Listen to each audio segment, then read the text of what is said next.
was drinking heavily in alcohol. So I saw my mom suffer a lot through that. He didn't beat her, he didn't abuse her or anything, but I saw the effects of that. I was a really excellent student in grade school, and I thought that was all me.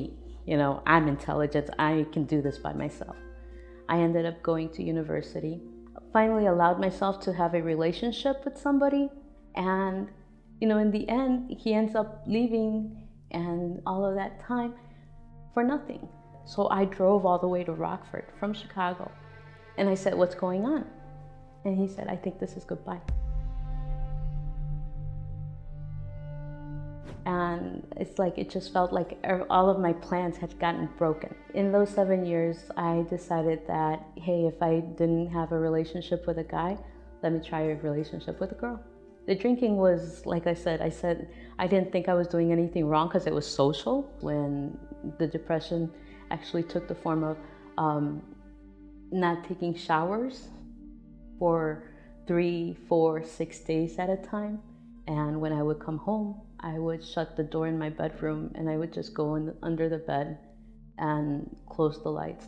I didn't care if I was eating well.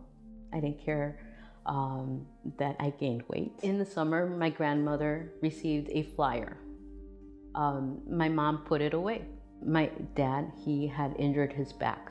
He wasn't able to walk. He was sitting on the sofa and he would crawl to the bathroom because it hurt that bad. And he was getting acupuncture with these needles like that big. And the guy was like pushing down on his back. I mean, I felt bad for my dad, but it got to a point where it wasn't working anymore. It was, you know, there wasn't enough that the doctor could do to continue to do this. And my mom said, "Try this.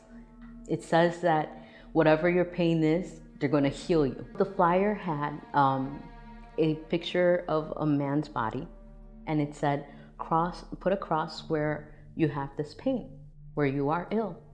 And my dad marked off his back, and I went with him. We went up the stairs. The pastor of the Universal Church, he put his hands on my dad. There was a prayer service, and he put his hands on my dad. And my dad afterwards told me that he felt heat. He felt like something was inside him, restoring him. And he was able to touch his toes. He was able to move his back, to bend back, things that he hadn't done in a long time. And I almost started to cry because I hadn't seen him do this. And the pastor said, "Bring your family to the church. Bring your family to the Universal Church so that God's power can help them." And we went as a family on Friday. The pastor said something about the tithe. And I had seen somebody in one of my tax preparations that she had given her tithe and she was prospering, she was doing good. And she told me, you know, because I am faithful to God. And I was like, when I heard it, I didn't think twice anything. I said, okay, I'm going to be faithful to God. I wanted to do that.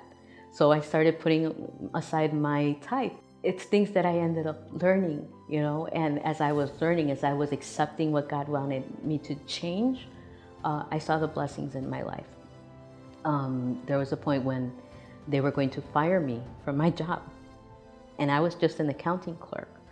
And I said, well, I just came over here to tell you all of the things that I managed to do this year. I was looking for a raise.